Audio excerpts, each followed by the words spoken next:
Most people lose their free will to those programs, and it's that uncompromising will where you keep training the animal to stay, to get beyond all the cravings, the feelings, the habits of the body, and catch yourself. The best-selling author and host. The #1 health and wellness podcast. On Purpose with Jay Shetty. I think the most beautiful and powerful thing in the world is a repetitive thought. But sometimes the most dangerous thing in the world is a repetitive thought. Absolutely. And we think about the most beautiful things we create is because we're obsessed with this new idea and this new thought that we want to build something. But at the same time, we know countless people who they have a thought every day that says, I'm unlovable, I'm unworthy, I don't deserve love in my life.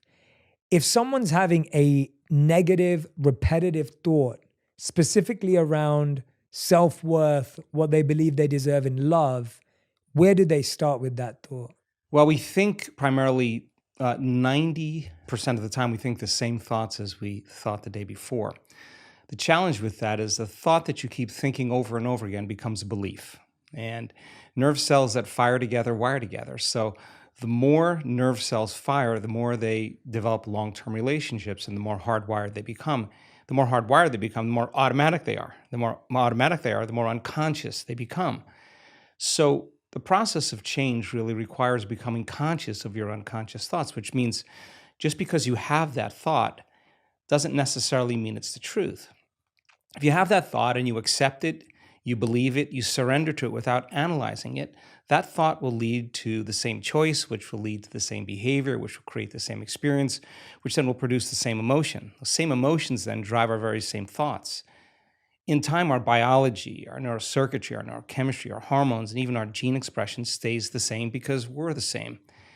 So in the process of change, when you come up against that unconscious belief and you make it conscious, most people get uncomfortable when they confront that thought. And they're stopping an automatic process. And the body, which has been conditioned to be the mind because it's doing something over and over again, that's a habit, is craving the experience because it wants the emotion associated with it, right?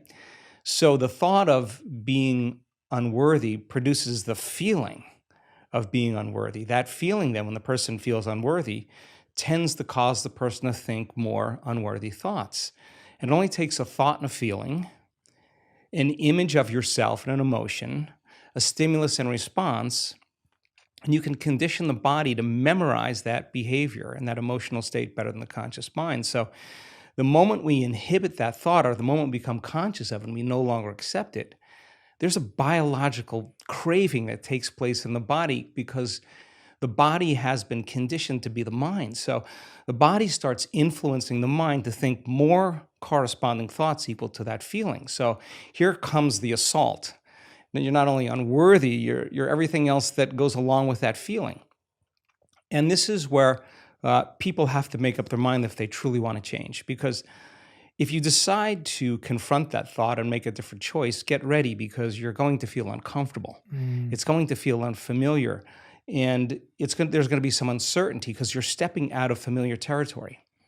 You're stepping out of the known and you're stepping into the unknown. Now, this is really when you leave the bleachers and you get on the playing field because the brain immediately looks around in its environment to see if anything's changing because you're changing, and you see that nothing in your world is changing because you actually haven't fully changed yet. So the moment we look for evidence in our life and we don't see it, sooner or later, most people accept that thought, which leads to the same choice, which creates the same behavior, which creates the same experience that produces the same feeling. Then they say, oh, this feels right to me. No, that feels familiar because you've just returned back to the known self.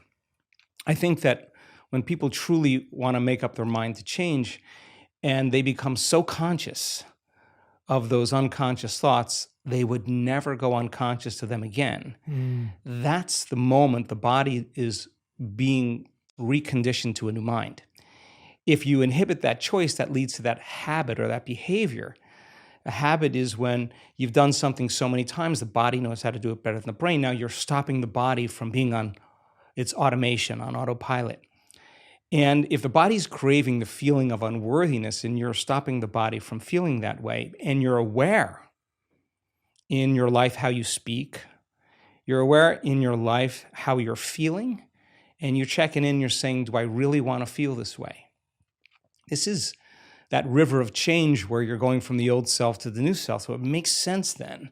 If those principles in biology work in that way, they could actually work in our favor. So if you said, okay, I'm going to sit down for a few minutes, I'm going to become so conscious of my unconscious self, my unconscious personality, that victory today would not be going unconscious to those thoughts, behaviors, and emotions. Okay, let me get so familiar with them that I don't go unconscious. Okay, I got that down.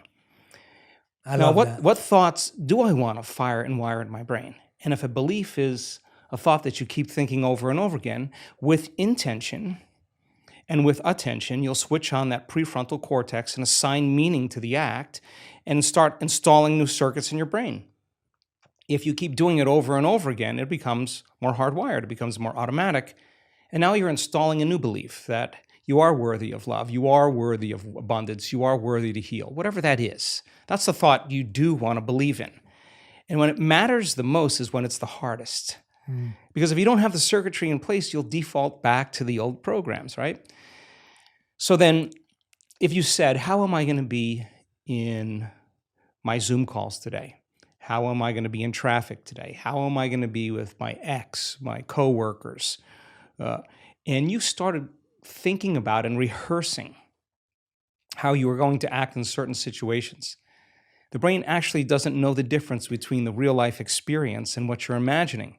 The research on mental rehearsal shows that the brain will look like in time that it's already had the experience and it's vacant of the experience. Now, keep firing and wiring those circuits and you're going to begin to behave that way.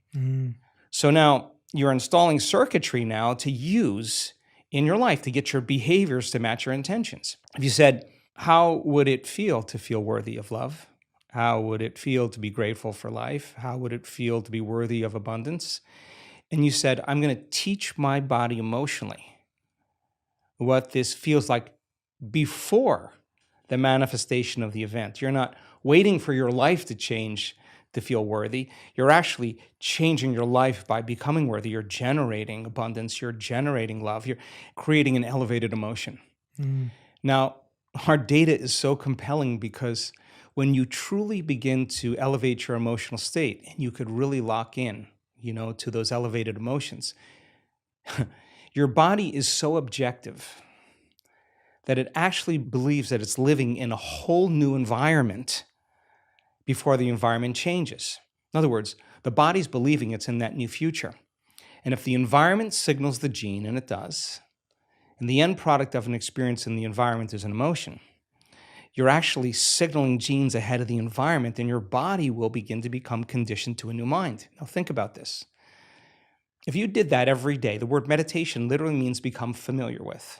You become familiar with your old self, you become familiar with your new self, and you say, I'm not getting up until I feel this feeling.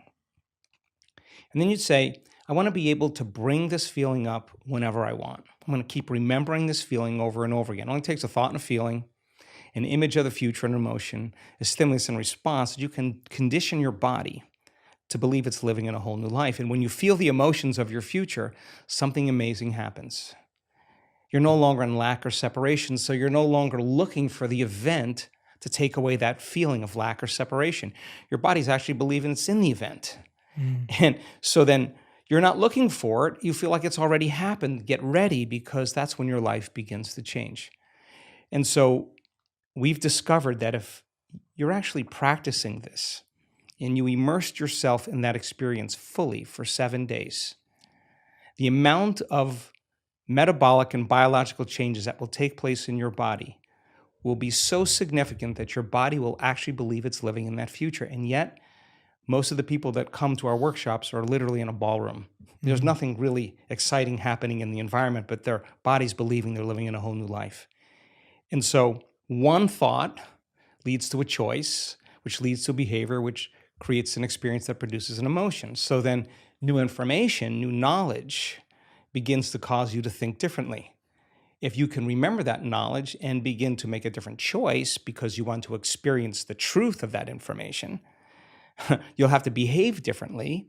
And when the experience occurs and you feel the feeling of your abundance or wealth, I guarantee you're going to continue wanting to make the process of change something consistent in your life. This is why I love talking to you. I mean, that literally you could just, what you just said there, I hope everyone listens to it again and again and again. And partly I think there's something to be said for that. The best things that have rewired my brain and my mind were things that I repeated daily. I took something that I loved listening to or loved learning or reading a paragraph of a book, and I would literally just reprogram myself by giving that to my mind every single day. Yeah. And as I'm listening to you talk, I think there's a few really powerful things I wanted to pull out. When I lived as a monk and studied the Vedas, they would talk about thoughts in different modes. And there are 3 modes: the mode of ignorance, the mode of passion, and the mode of goodness. And there's a hierarchy to those thoughts.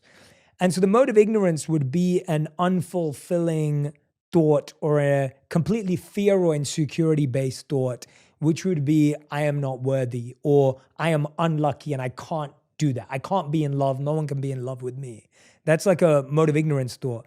A mode of passion thought would be, I can be in love with anyone I want and I can find anything. And it's almost like you're lying to yourself and you haven't really applied what you're saying, and it's just this big, bold statement, but it doesn't quite sit and resonate. And the mode of goodness thought is, I can take steps daily to create love in my life right now. And you start to see how people would often look at what we're saying and they think, oh, it's just positive thinking. It isn't. It's not just a false statement. What you're saying is two words you used, intention and attention. You're actually being conscious about where that intention and the attention is being placed. You're intending that if I do something every day and I place my attention on X, Y, Z, then I can create this new reality for myself. Whenever I have a tough conversation coming up, a tough meeting, something difficult, I'll rehearse it in my head. And you're so right that you can prepare for the future. Even when I do skydiving or if I'm sitting in a cold plunge, I'm preparing my mind before I even do it. There's no point of just jumping in and diving in. I think what's really interesting is that partly a lot of the anxiety and stress we feel is because we kind of hope that we'll never feel anxiety and stress again. So there's a sense of like, okay, I can get to a place where I never experience anxiety. I almost think that sets us up to be more hurt by the anxiety and inevitable uncertainty we'll feel. I would love to hear your thoughts. Gosh, on that. I would love to respond to this. I got 3 thoughts going on at the same time. Do it. So to fulfill the first part of that question, it's an experiment, right? It's an experiment. Life is an experiment. So if your personality creates your personal reality, and your personality is made up of how you think, how you act, and how you feel. If you keep thinking the same way, you keep acting the same way, you keep feeling the same way, your life is going to stay the same because you're the same. So the experiment is, okay, let me begin to think differently. So I got to remind myself how I do want to think, and I have to remind myself of how I no longer want to think, so I don't default and go unconscious. Let me remind myself how I'm going to behave so that I could actually get my behaviors to match my intentions. And let me remind myself of how I'm going to feel. If I'm able to succeed in that day, then there should be some change in my life. It's the experiment. And if it doesn't change, that doesn't mean the law doesn't work for you. It's just you're not that good yet. You just got to keep practicing, right? So the act of disconnecting from your life long enough to remind yourself of who you do want to be and who you no longer want to be, that experiment then is the experiment called life. Now, it's not that you react. The question is, how long are you going to react? That's the real question. Because, I react all the time. Everybody does. But if you're going to stay there and you're going to live in that emotional state, you will see life through that lens of that emotion, right? So now, it gets complicated because the stronger the emotion you feel towards certain people or problems in your life, the more you pay attention to them. And where you place your attention is where you place your energy. So from a purely biological as well as quantum state, we could say then, you're using that person or that circumstance to reaffirm your dependence on feeling that emotion. So you have to hate your enemy. And if your enemy dies, you'll find another person to hate because that is the response, right? So the body is the animal. It's been conditioned a certain way, and if it's been doing something and feeling something for an extended period of time, there's a modification of its receptor sites. It's needing those emotional states. So in the process of change, just be ready because you're going to feel uncomfortable a lot of the time. Now, the question is, do you want to stay there?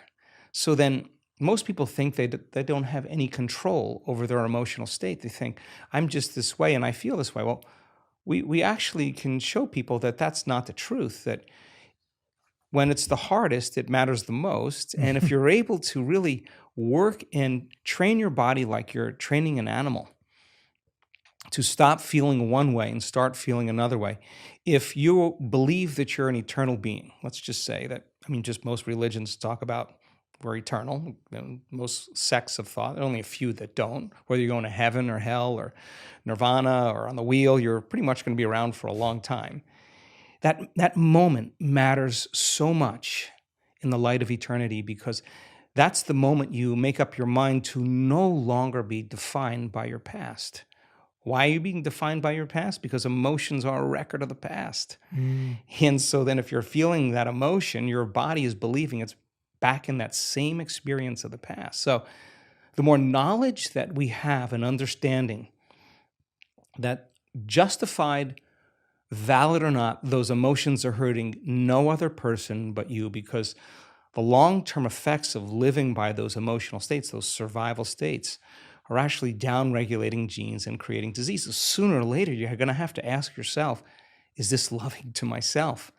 And forgiveness is just when you overcome the emotion, you take your attention off that person or that problem, and you're freeing yourself and you're freeing them.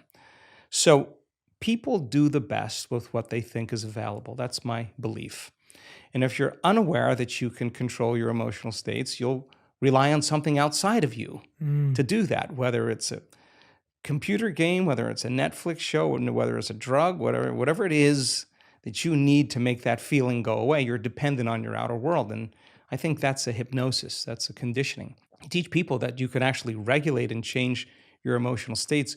You give them the tools to literally step into a new future. So that process, of course, is extremely uncomfortable. And the question is, how long are you going to stay in that emotional state? And 50% of the story that most people tell about that past experience isn't even the truth, because they're making things up, and they're doing that so that they can justify why they haven't changed since some past event. Most people reach a point in their life where they reach crisis or disease or diagnosis or loss or betrayal where they finally go, gosh, it's time to change. I think change is an ongoing process, and the more we change, the more we should see evidence in our life. That makes it exciting. Yeah, and I think you're right that I've thought about this for a while, that I feel most people know that they want to change, and most people know what they want to change, but they still struggle to make a change. And so I found that we don't often have a values crisis, we have a habits crisis, because people don't know how to reprogram their habits, and they've started to assume that the way they feel is who they are. And I wonder how you think about this, because I think we're living at a time where what you just said is like you either kind of find a way to numb your feelings, so you're turning towards something external to numb how you feel, or today we're being told, well, feel every feeling and emotion completely. And then often we don't kind of get to the reprogramming phase. So I guess, how do you know how long to take a feeling seriously, effectively, and assessing it before you kind of take action on it? Feelings and emotions are the end product of past experiences, and we can remember experiences better because we can remember how they feel. The stronger the emotion we have to some experience in our life, the more altered we are inside of us. The more the brain freezes a frame and takes a snapshot, and that's called a long-term memory. That image is being bossed neurologically in the brain. So then what most people don't know is that every time they remember that event, that trauma, that betrayal, that loss, whatever it is, they're producing the same chemistry in their brain and body as if the event is occurring. So what happens over time is that conditioning process conditions the body to literally live in the past.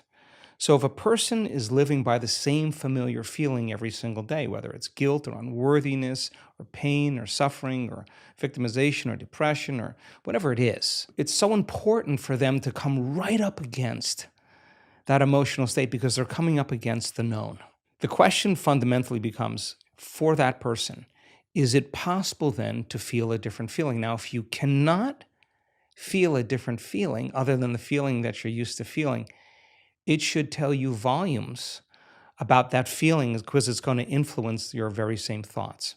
So the research that we've done over and over again is that the only way you're actually going to reprogram your brain to work in your favor is you got to learn how to regulate your brainwaves. And you know this, of course. Beta brainwave patterns are thinking brainwave patterns. It's the analytical mind. It's our critical facilities. We're in beta right now. We're aware of our bodies. We're aware of the environment. We're aware of time.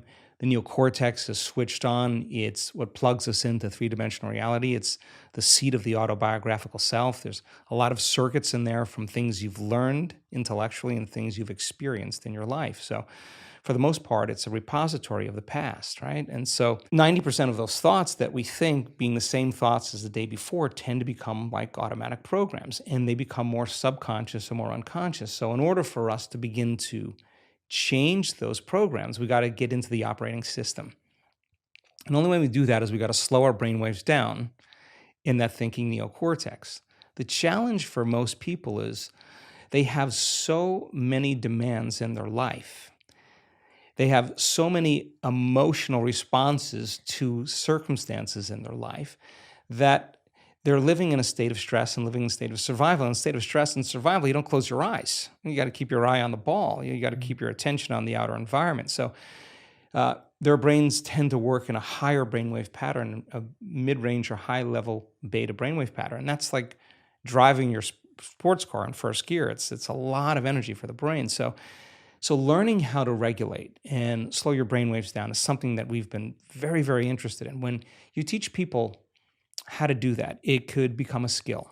And when the brain starts to relax and it moves into less of that chatter that takes place in your brain and more of kind of an imaginary state, the brain sees in pictures and images, it's more creative, we're moving into that alpha state. So now the door between the conscious mind and the subconscious mind opens up as we get beyond our analytical mind. And our analytical mind is actually what separates the conscious mind from the subconscious mind. So as you slow your brainwaves down, you get into alpha, you're entering the operating system.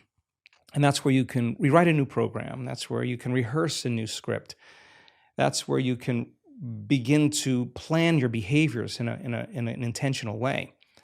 If you can't change your brainwaves, then it's like your computer running amok with all of those programs and you yelling at it, telling it to stop. You're not in the operating system. Some people can get to the point where they're so relaxed that the body's in a light sleep, and yet they're conscious and awake, and now they're in this theta brainwave pattern. And in theta, that's a hypnotic state. We're very suggestible to our thoughts. We're very suggestible to information in that state. And that state then is where we see the most change take place. And so the person can literally change from the inside out when they learn how to get into the operating system. You've just hit the nail on the head with the constant experience everyone has. I think, again, going back to what I was saying, that when we're trying to make a change, the thing that blocks us from making the change is usually stress. If I'm trying to be a kind, loving, compassionate person, but I'm stressed out, I'm likelier to be snappy and rude and condescending. If I'm trying to be healthier in my diet, but I'm stressed out or burnt out, I'm going to reach for the sugary food or the carbs and the fat. Like, that doesn't come from anything else but stress. To take away the feeling. To take away the feeling. Take away the feeling, right? Yeah. So let's get real clear, because I think it's important for people to understand when we're talking about stress and we're talking about living in survival. It's so important to name those emotions, because anger and frustration and control and hatred and envy and jealousy and insecurity and unworthiness and guilt and shame and suffering and depression, those are all derived. Those are emotions that are derived from the hormones of stress. And psychology calls those normal states of consciousness. Those are altered states of consciousness. Because in stress, the physiology is that we're knocked out of homeostasis. We're knocked out of balance because we're perceiving some threat, some danger, some emergency. And so the stronger the emotion you feel to whatever stressor there is in your life, the more you pay attention to it. And so in time, then, you have to keep your attention on all the important elements in your life. So you sit down to do a meditation. And when you're living in stress and you're living in survival, there's only three things that are important in that moment. Your attention is on your body because you got to preserve it. Your attention is on something in your environment. And what's in your environment? People, objects, things, places. And you're very preoccupied with time. And when you're in stress and you're in survival, the brain goes into a default mode and it's naturally trying to predict the next moment based on what it's learned in the past. And so as you always try to forecast the future based on your memory of the past, you can't be in the present moment, right? So, and yet our model of change, what we discovered is that the only way a person can change is when they get beyond their body, they get beyond all the elements of their environment, and they get beyond that predictable fusion of familiar past, and they sink into the present moment, which is the unknown. So if you can't do that because of the hormones of stress, most people will sit down and they'll say, okay, I'm going to close my eyes. I'm going to start this process where I'm going to rehearse how I'm going to be today. And they start thinking about their cell phone. They start thinking about all their emails. And they start thinking, I can't meditate. There's something wrong with me. It's my mother's fault. And they actually believe that thought to be the truth. And then they get up and they actually reaffirm it and they say, I can't meditate. Now, I can tell you that if you are willing to see that thought as just a thought in your brain and you're curious what's on the other side of that thought, yeah, you're going to feel uncomfortable. But if you had some tools and skills to apply and you were able to take your attention off your cell phone and settle your body back down into the present moment, that would be a victory. And then your body would say, come on, you got to feel a little frustration now. You got to be impatient. You got to be judgmental. Come on, that's what you always think. That's how you always feel. And you, like an animal, you settle the body back down into the present moment and you tell it it's no longer the mind, that you're the mind. That's a victory. Then the body says, hey, dude, you're super busy. You got a lot of things to do. You got a lot of people to see. You got a lot of places to go. You got a lot of things to do. And you've been doing the same thing every day. Your body's going to want to get up and do something. You're going to want to quit because your brain's telling you that you can't do this. If you had the awareness to settle the body back down into the present moment, you would be executing a will that's greater than the program, because most people lose their free will to those programs. And it's that tedium in the beginning that is an uncompromising will, where you keep training the animal to stay, to take all of its attention off the environment, to get beyond all the cravings, the feelings, the habits of the body, the drives of the body, and catch yourself defaulting to that predictable future, bringing your body back into the present moment, siphoning energy back, your attention into the past based on those familiar emotions of the past. We've discovered that if you're willing to do that for just a few days, you could actually liberate an enormous amount of energy from your body. You go from particle to wave, from matter to energy, and you're literally transmuting those limited emotions into elevated emotions, and something really beautiful happens if you're willing to fire the crucible and sit through that long enough. All of these emotions move, that energy moves right up into the heart, and the person starts falling in love with life. They start feeling this state of gratitude, this gratefulness to be alive, this ineffable word of relaxed and awake. And something really magical happens when we've discovered this little simple thing. When that energy makes it to the heart, there's only one place it wants to go, and it goes straight to the brain. So the person starts relaxing into their heart when they feel this feeling, and the more they relax into the heart, the more their brain all of a sudden starts becoming aroused. And they start going into these elevated gamma brainwave patterns. Now, gamma is not unconscious. Gamma is actually super conscious. It's actually super aware. You're outside the program now. So when that occurs and the brain goes into gamma brainwave patterns, what we discovered is it's not a little gamma. It's not a lot of gamma. It's not a whole lot of gamma, it's a supernatural amount of gamma. And we start seeing these brainwaves where we see theta start carrying alpha, and alpha starts resonating with beta, and beta starts creating high beta, and high beta starts creating gamma. And you see these standing waves of brain coherence happening.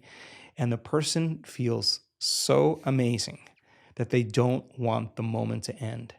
And so we see when they put their attention on their heart, like filling a gas tank, we see on the gauge of on the scan, this very low frequency start rising in the heart. The energy that's the heart uses to function actually goes up because they're placing their attention there. And where they place their attention is where they place their energy. And then you see the parasympathetic nervous system come up with it. That's the nervous system of relaxation. And then we see it kind of drop. And we see the sympathetic nervous system starting to go up. And now sympathetic regulation is an arousal, right? But the arousal isn't fear. The arousal isn't hatred or aggression. The arousal isn't pain. That's the arousal created from survival. There's only one other arousal, and that's ecstasy. That's bliss. And the person all of a sudden feels connected to something greater. Now, here's the beauty. We can see people do this in 15 minutes. The most important takeaway around all of this is that feeling that they're feeling is not coming from anywhere outside of them. No person's doing that. No wardrobe change is doing that. No sports car, no football game. Nothing is doing it to them. It's actually coming from within. That is the moment they stop looking for it outside of them, and the love affair begins. And so when we start feeling these elevated emotions, these more selfless emotions, it's not like you have to try to forgive. It actually is the side effect of you changing your emotional state. You no longer want because you feel so whole. How could you want anything? So we started interviewing people when they had these moments, and they had such an incredible amount of love that they felt. We measured their oxytocin levels, their love chemicals are very elevated. The amount of gamma in terms of coherence was 200, 300, 400 standard deviations outside of normal in coherent gamma. Now, 3 standard deviations outside of normal in gamma is about 2% of the population. 200, 300, 400, a lot of energy in the brain. So the brain all of a sudden is receiving an enormous amount of energy. So we've discovered relaxed in the heart and awake in the brain. And that process of transformation is your willingness to sit past that thought, past that emotion, and keep training the animal. And sooner or later, you can recondition it to a new mind. And the system for this new mind and this journey that you're talking about is meditation. Like this is coming through a meditative practice. Is that similar to the breathwork meditation practice that you just did research on, or is that totally separate? Are these Wow. Okay. Yeah. Yes. So our week-long events are a full immersion experience. We've done the largest studies on meditation that have ever been done, just because we have a community of 1,800 people that come to an event that are going to be getting up at the same time, doing the same thing, pretty much making the same food choices, in pretty much a big laboratory, right? And so our discoveries in working with 1,800 people in measuring brain waves, their brain function before and after the event, measuring their gene expression before and after the event. We're measuring 2,882 metabolites in their blood. We're measuring DNA expression. We're measuring urine. We're measuring saliva. We're measuring the energy of the room. We're measuring everything. And meditation, in a sense that it's not in the traditional way. What we do is we look at what really works. We're actually looking to say, well, that's something that we can actually see a change in.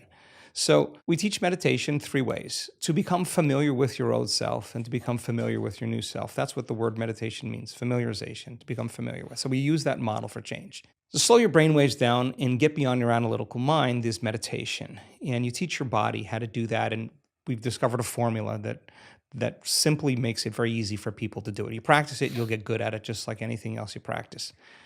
So to get beyond the analytical mind is another way to reprogram ourselves. And then meditation is really about getting beyond your body or disconnecting from your body, disconnecting from your environment, and forgetting about time. And that is that eye of the needle where we begin to make the most significant changes. So we're data driven. We're really looking to see what it is. And when we see brains respond in the same way, it helps me enormously to teach the material better. And so the more people understand what they're doing and the more they understand why they're doing it, the more naturally the how becomes easier. And nothing is left to conjecture. If nothing is left to superstition or dogma or even spiritual, traditional words, use science as the contemporary language to demystify that process.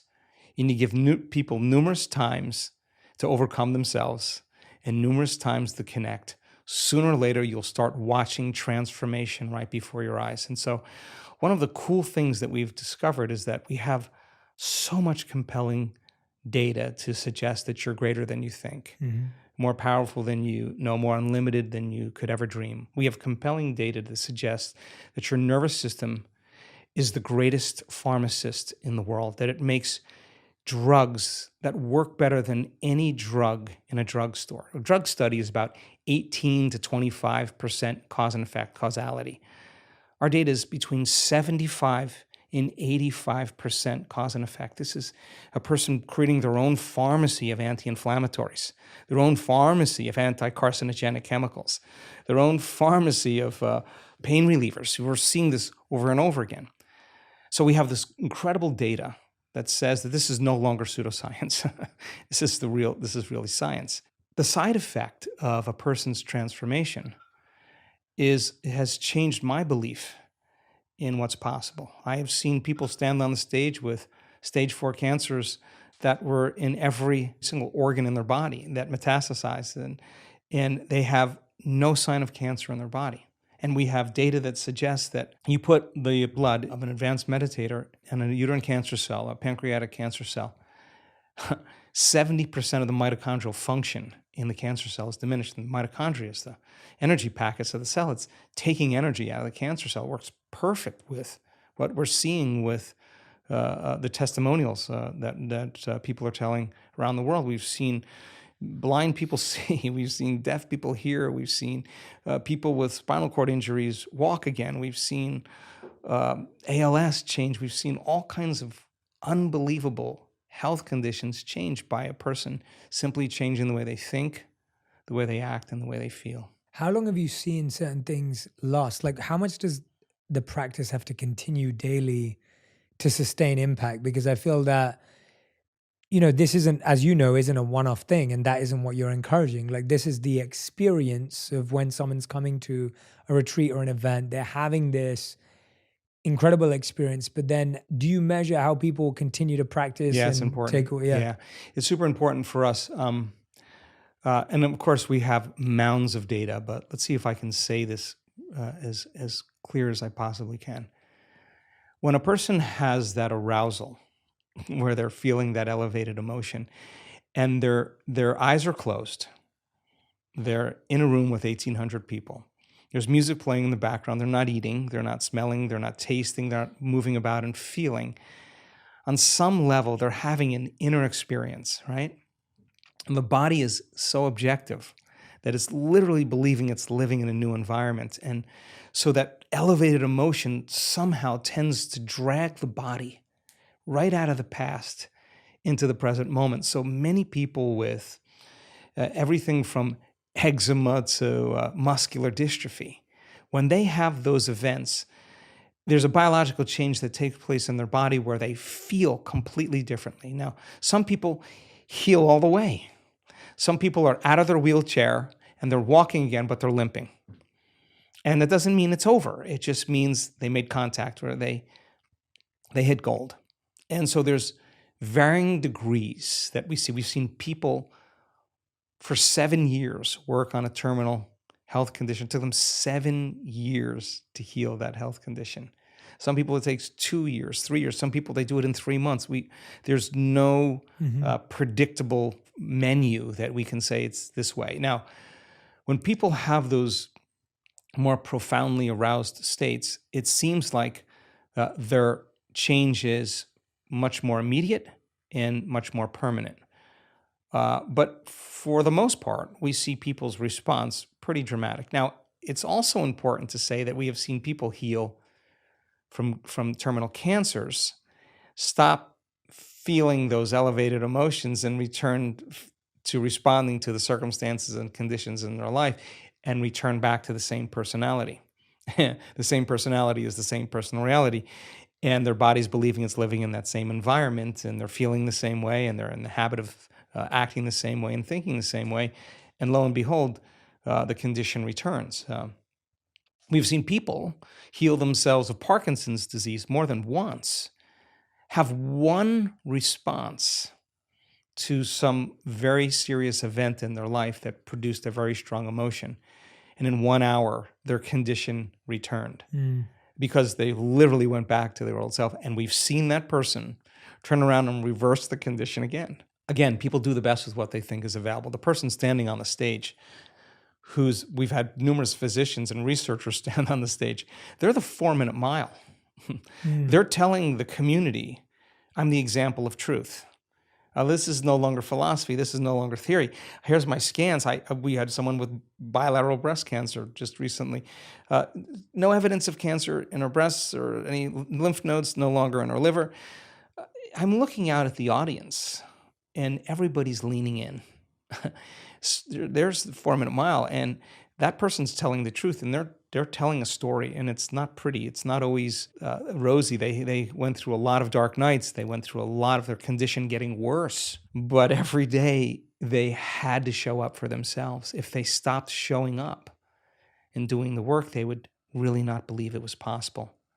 But if they showed up and did the work, it means that they believe it's possible. And I think when you believe in possibility, you got to believe in yourself. When you believe in yourself, you got to believe in possibility. So it used to be a few examples of that. Now we have so many great testimonials, so many great stories that now it's becoming infectious, just like a virus or any bacteria becomes infectious. Now health and wellness becomes as infectious as disease. And you get a community of people starting to break through, and you start seeing these changes where people stand on the stage. Invariably, you're going to see a very strong shift in consciousness, and consciousness is awareness. And if you're unaware that you could actually heal yourself, you'll make the same choice. Once you see it, I think it starts creating a brush fire, and that's really the exciting part. So we're seeing so many great testimonials that are undeniably great stories of transformation. And many of those people still no longer have their eczema, still no longer have their Parkinson's, still no longer have their cancer.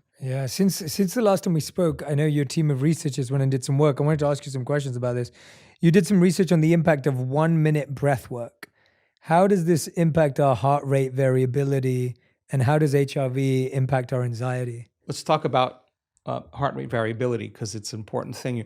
So your brain is trying to control and predict everything that's taking place in your life, because stress is actually created when you can't predict something, you can't control something, or you have the perception that something's going to get worse, okay? So you switch on that primitive nervous system, the fight or flight nervous system, and as you shift your attention from one person to another thing, to another place, to another problem, every one of those different elements has a neurological network in your brain. So the arousal of the hormones to say, pay attention, there's danger. As you start shifting your attention to each one of these elements that have neurological networks in your brain starts firing very incoherently.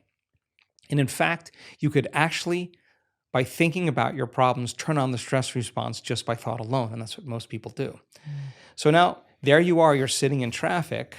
The heart is pumping because it's trying to get blood to the extremities, because a primitive system is switching on, saying that there's a predator, there's danger. And the heart is beating against closed arteries.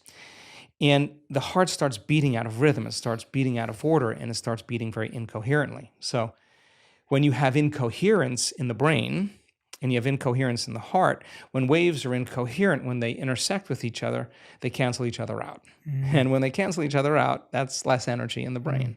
If there's less energy in the brain, you're going to default to some of those reflexive systems. If energy is diminished in the heart, you're not going to trust. You're not going to be vulnerable. You're not going to want to commune. not going to want to connect.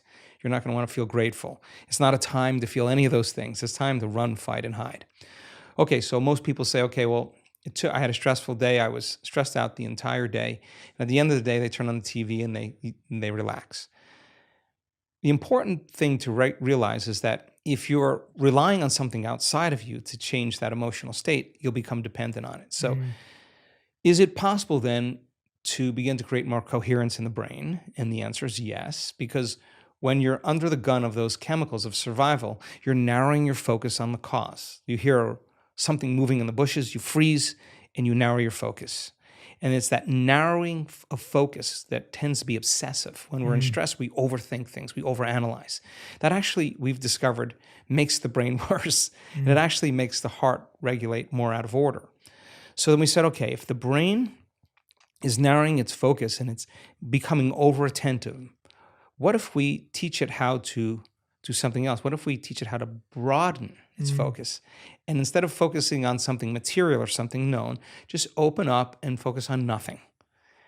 And the act of broadening the focus actually causes a person to stop thinking and doing and start sensing and feeling, is actually what starts to slow their brain waves down. The redundancy of shifting your attention from one person to another problem to another thing causes the brain to fire like a lightning storm in the clouds very incoherently. So as you start to open your awareness and sense nothing, we've seen this thousands of times, those different networks that are firing out of order start to synchronize. And what syncs in the brain links in the brain, and the brain becomes more orderly. It starts to become more coherent. If you could learn how to rest your attention in your heart, and where you place your attention is where you place your energy, regulate your breath, start slowing your breathing down, even if you did it for 1 minute, you could actually begin to change your brain waves, and you could actually cause your heart to start functioning more regulation and more order. If you said, okay, I'm going to work with my body, and I'm going to start breathing, and I'm going to start feeling emotions that I do want to feel. Yes, it may take you a few minutes to get there, but if you keep practicing it over and over again, the heart starts producing a very profound signal. It starts to produce an external magnetic field. It's measurable. So now you have a coherent brain, which means you can get very intentional. And you have a coherent heart, which means you can feel the emotions of your future before it happens. Somehow you have this broadcasting of this Wi-Fi signal. And the brain tends to be electrical in nature, so it sends out an electrical charge into the field. The heart is the magnetic charge. It's what draws things to us. It's the magnetic field. And now you actually, by changing the way you think and the way you feel, you're changing the signal in the field. And if you're able to maintain that state for an extended period of time, I say something magical is going to happen in your life. Something unusual, some unknown experience is going to occur. If you keep thinking the same way and feeling the same way, your life should stay the same. So we do 1-minute practices, we do 5-minute practices, we do 30-minute practices. We want to get so good at doing it with our eyes closed that we can do it with our eyes open. Yeah, no, when I hear that, like I've had personal, genuine experience of that, where I've done that when I'm having a moment where I'm feeling anxious or I'm feeling stressed or, something unpredictable has happened and I feel that change in my heart rate and I notice my breathing change. I notice it become more shallow. I notice it become more random. I know that when I'm practicing breath work, I'm able to come back to stillness. I'm able to come back to that sense of balance. And then I'm able to actually approach the issue at hand with more clarity, with more connectedness and a feeling of confidence. But when someone else who may not have had that experience yet or may not be trained in that, they're just thinking, well, how do I solve the problem, right? Like they're listening to me and you going, well, but I can't because I need to solve this problem. Like you're saying, like, oh, I'm going to be 30 minutes late for a job interview, or I just had an argument with my partner this morning and I've got a big presentation this morning as well at work. Now I'm stressed about it because I'm thinking about that. Or my kid just I had to rush him to hospital and now I'm late. Like, I guess when you're looking at it from a very human point of view, it's really hard to understand the value in this. What do you say to anyone who's thinking and feeling that way? No, I think it's a reasonable conversation. I mean, sometimes we have to be super aroused, and sometimes we really have to pay attention. And sometimes there are threats and dangers where that primitive nervous system actually works in our favor, and that's the emergency system. But you got to also realize that you only have a certain amount of energy. And if you're living in emergency mode for an extended period of time, there's no energy for growth and repair. There's no energy for long-term building projects. And so when it's needed and you have to outrun the predator, you go. Yeah. You don't sit and try to make friends with the predator. We're not that good.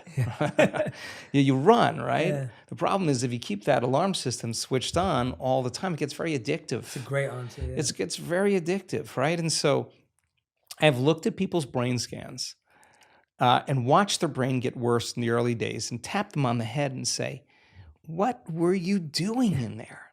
100% of the time, they were analyzing the problems in their life within that disturbing emotion. And if an emotion is a record of the past and they can't think greater than how they feel, they're thinking in the past, there's no solution there. Cross the river, get beyond the emotion, and you'll see possibility because you're no longer in the box of that emotional state. Now, that's so much easier said than done because you're going against thousands of years of programming of living in survival. I mean, 200 years ago, it wasn't easy being human. I mean, we're in survival all the time. I mean, famine, every disease. I mean, it was hard to be human.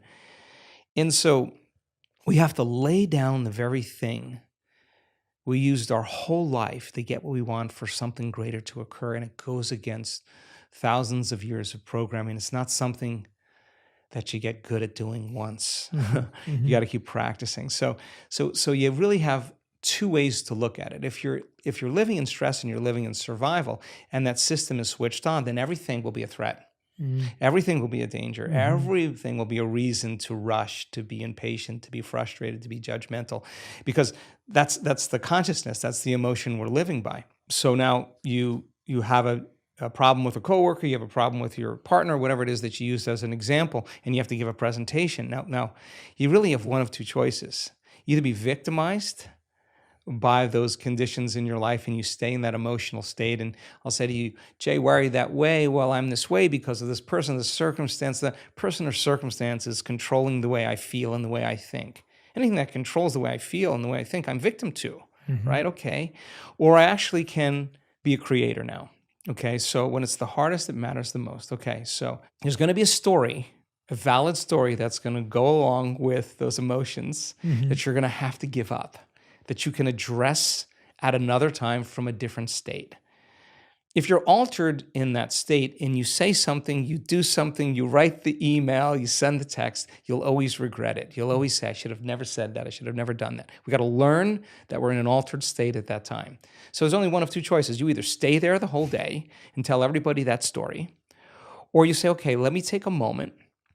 Remember that this is the experiment called life. Okay, let me practice getting relaxed in my heart. Let me slow the animal down.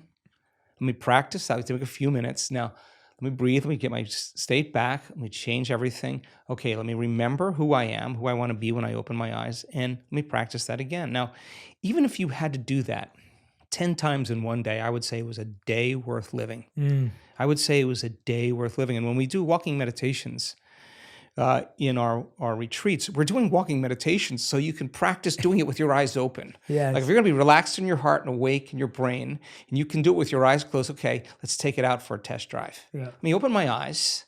Let me pay a little bit more attention to my inner world. Let me practice feeling this feeling. Let me practice feeling this way, and let my brain do what it does.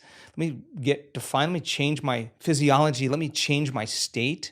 Let me walk as the healed person. Let me walk as the abundant person. Let me walk as if my prayers are answered. Let me walk in this state. If I keep practicing that over and over, it's going to become a habit, right? Yeah. So we hit it as many ways as we can. We have at least 7 or 8 different breaths that we do because we see how they all work in the brain.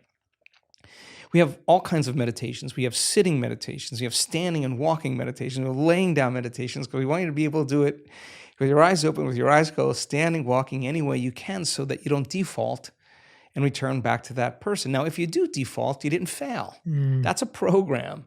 You just went unconscious. And how many times do we have to forget until we stop forgetting and start remembering? That's the moment of change. No one cares how many times you fell off the bicycle. If you ride the bicycle now, you ride the bike. So it's the constant process every single day. And I think that sometimes we look for evidence in our life and it hasn't happened. And I think it's so important that we still show up. Yeah. Yeah, because that's where you're changing the most. And when you get to that point where you could care less if it happens or not, because you feel so happy, so grateful for who you are, get ready, because your life is going to begin to change in magical ways. I'm so proud of our community, not because they do the work every day, not because they're trying to be good or please anybody. They do it because they don't want the magic to really end. And the experiment is too good. They're going to continue to be a creator in their life. So then when they change the way they feel and the way they think, and they start seeing evidence in their life, they're going to remember what they did inside of them to produce that outcome, and they're going to believe they're creator of their life and less of the victim of their life, and that's empowerment. Yeah. And you can't take that away from anybody. You can't tell me now you're too sick to do that. You can't tell me you're too old to do that. You can't tell me you had a horrible past, you're too out of shape. You can't even tell me that you never meditated before, because we have people that come, they know nothing, they get dragged by somebody, and they have the most profound experience because they're not expecting anything. And we have data that suggests that when you don't expect anything, you're going to have a profound moment. So everybody can do it. There's nobody that's so special to be excluded from this process. And we have had people that have had brutal pasts with abuse, with trauma. We've seen Navy SEALs and prisoners with horrible, horrible memories literally transform in 7 days. And I could say right now that you make the time every single day to decide who you're going to present to the world, and you get up as that person.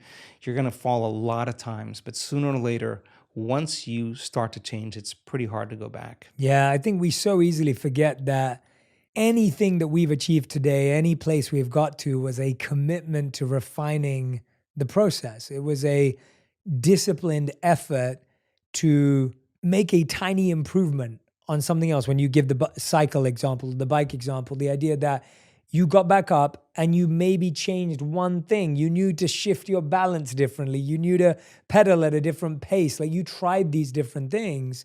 And it's what you're saying, that it's an experiment. If we keep trying the same thing, we get the same result. But the point that I love that you brought up to that answer was the idea that sometimes you do need to be an emergency, but don't make emergency a habit. Exactly.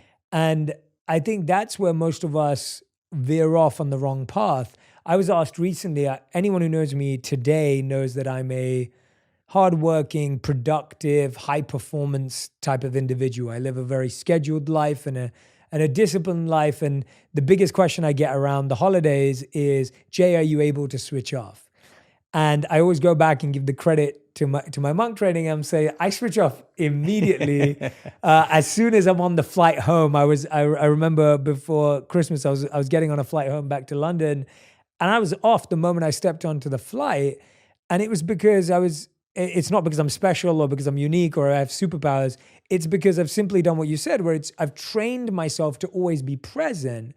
And so if I'm really present in my work, like I am with you now, then when I'm on the plane, I'm just present and I know that it's time to switch off. And so I think the idea that our presence bleeds and our lack of presence bleeds, and it's not that you can selectively be in emergency here and not in emergency here. The state you're feeling is going to spread across your whole life. Like, I know a lot of people who are high performance, and I've had to be mindful of this as well. It's like they're high performance at work, but then they take that high performance and they give it to their family. And now their family is getting a high performance dad, and they don't want that. They just want their dad, or they want their mom. And so how do we develop that? I guess that's a highly trained ability, is what you're saying, is we get the ability then to say, okay, I know when to use this and when not to. That's a more heightened state. Yeah, I mean, look, there's nothing wrong with hormones of stress. I mean, that's the only way we could actually survive. We're part human, part animal, part divine. I mean, we have two things at work here. I think the biggest challenge for a lot of people, and 70% of the time, people are living in that state of survival, living in that state of stress. the more you understand what that actually does to you, the more you can make better choices on how long you actually do want to stay there. Here's an example. Many people who are changing a health condition in our work, they start to do the work. They start noticing, I'm sleeping better. I have less pain. I got my appetite back. I feel like I have more energy. They start noticing these subtle subjective changes. They go to their doctor, and their scans still show that they have their health condition. So they're noticing a change, but they're not healed all the way. Now, they don't say it didn't work. They say, what is it about me that I still have to change in order to heal? What thought, what behavior, what emotion? So they're a work in progress, right? Many of those people discover that they have one really good hour of meditation where they feel connected, they feel like their heart is opening up, they feel like their brain is coherent, they feel really great, they don't want the moment to end, and then they spend 15 or 16 hours of their day back in a program, rushing around, back in their emotional states, responding and reacting. And they realize that how could 1 hour of an elevated state weigh against 15 or 16 hours of my response to everyone and everything in my life emotionally is derived from those familiar emotions of fear or anger or hatred or pain or suffering, whatever. Okay, so now this is where the practicum actually goes to the next level because they're no longer just sitting down and rehearsing who they want to be. They're actually rehearsing for their life. They're saying, okay, when I see that person, when I'm in that circumstance, I can't go unconscious and feel this emotion, and I can't go unconscious and say these things or act this way. How am I going to act? What would love do? What would greatness look like? They don't know. They read about it. They get more information, and they're building this model. And now all of a sudden, their response to people, to circumstances, to problems in their life are changing. That's because they're changing. Then they notice that their health condition starts to improve a little bit more. Now they don't say, how come my Alzheimer's or my Parkinson's or my ALS hasn't healed? They're saying, how much more can I open my heart in my day and feel this with my eyes open all day long? If I understand that if I live by these emotions, I'm signaling genes ahead of the environment. Ooh, I'm going to stay in this state because it's this emotional state that is actually going to heal me. So I got to remember this feeling. I got to remember this feeling. I got to remember this feeling. And now they're no longer trying to remember the feeling just for any other reason, but because they want to remember the feeling when they're with their eyes open. Now they're understanding that the more that they change, the more that their health changes. And you can have the best diet, and you could do the best exercise, and you could be really rigid in the food choices and vitamins and minerals, and keep your body chemically balanced and physically balanced. But if you're not emotionally balanced and you're constantly in that fight or flight system, stress is when your body's knocked out of homeostasis. The stress is when your brain and body are knocked out of balance. So you could have all those things working for you, but if you are living in fear or you're controlling and you're rigid and you're perfectionist and you're hard on yourself, it's going to make sense that is going to have to change in order for you to change, right? And so people start getting it. That's the only way I'm going to change. If I don't change, it's not going to change. Yeah, one of my favorite things as a practical exercise I ever did was I literally had scripts, and I mean handwritten, like I wrote scripts for how I wanted to feel when I experienced ego or envy. And so for every emotional challenge I had, something that I thought was an unhealthy thought, I literally had like pages and pages and pages of scripts that were built up from research, that were built up from spiritual literature, that were built up from science, whatever it may be, of what did I want to be able to say to myself when this thought or that thought came up.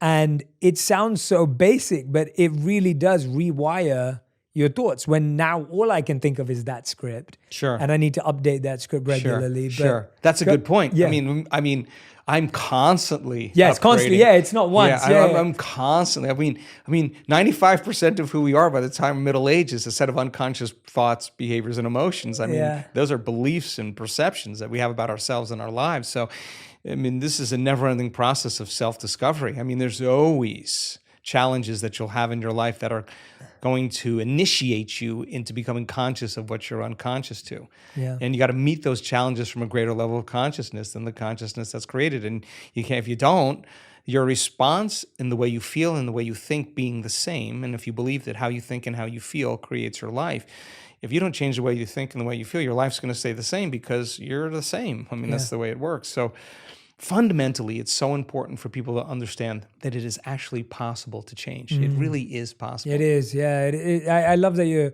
keep repeating that, because I think that's the hardest part, where you've just, again, the broken record is, I can't change, nothing will change.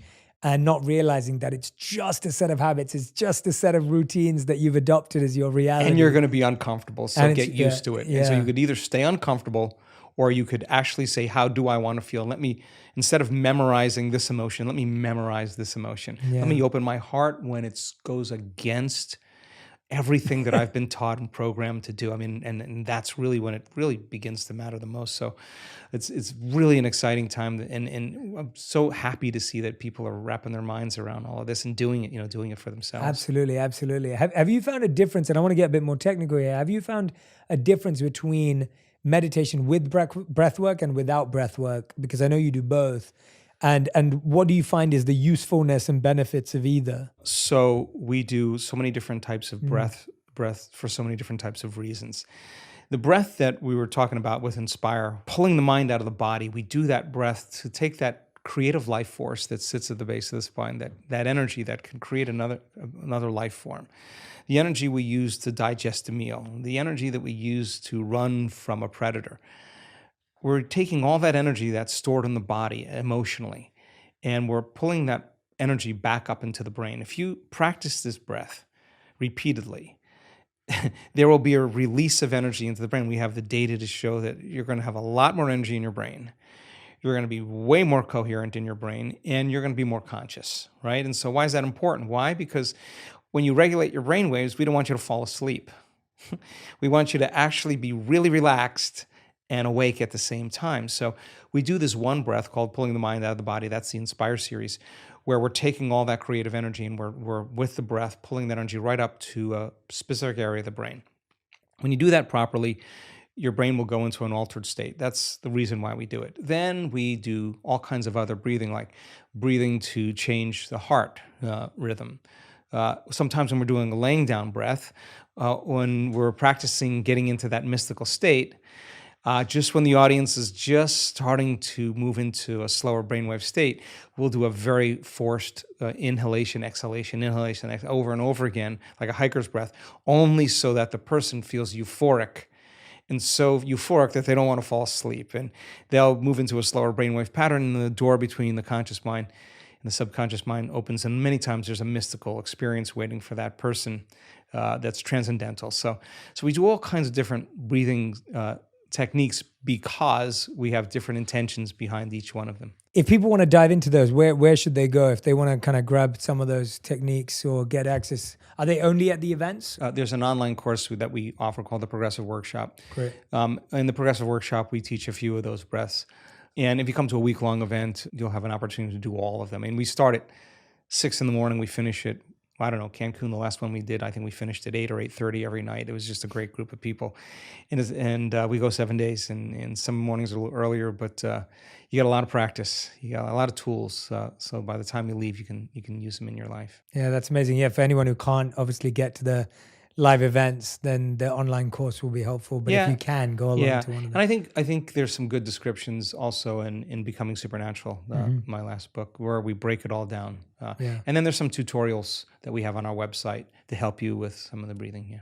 I love that. Joe, is there anything I haven't asked you about today, or anything that's on your mind and heart that you really want to share with everyone, or something you've been working on, or anything you feel compelled to share? Gosh, we covered a lot. We've covered a lot. We're doing some really cool research with random event generators, and random event generators are sophisticated coin tosses. You know, the more you toss a coin, the more you're going to get 50-50 heads or tails, right? So this program machine generates about 1,000 tosses in a second. So you're looking at a very, very sophisticated machine. And if you run it for 30 minutes, you're going to see in time an equal number of ones or zeros or heads or tails, and you're going to see the straight line. When you get a group of people together with brain coherence and heart coherence, they're emitting a field. And when we do healings in our events, 100% of the time when we do those healings, those random event generators have dramatic skews to show that random events become less random and more intentional.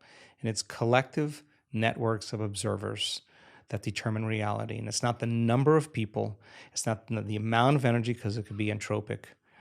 It's the most coherent energy. And we're causing a machine that's programmed to behave in a very, very different way. And I think that idea of community, of people coming together when everybody else is in fear, to show courage, when everybody else is in pain, to show compassion, when everybody else is in anger or hatred, to show love. I mean, I think by nature as human beings, I think we are wired to give, to connect, to commune, to take care of one another, to heal one another, to shine for one another. And our data is so exciting to actually support that theorem. Yeah, I love that you brought that up, and that's very macro and big as well, but also micro in that you're measuring people's daily experience. I think, when I think about families who live together, or couples or partners or whoever you may be, when you're sleeping together, when you're waking up together at the same time, when you're sitting for meals together, when,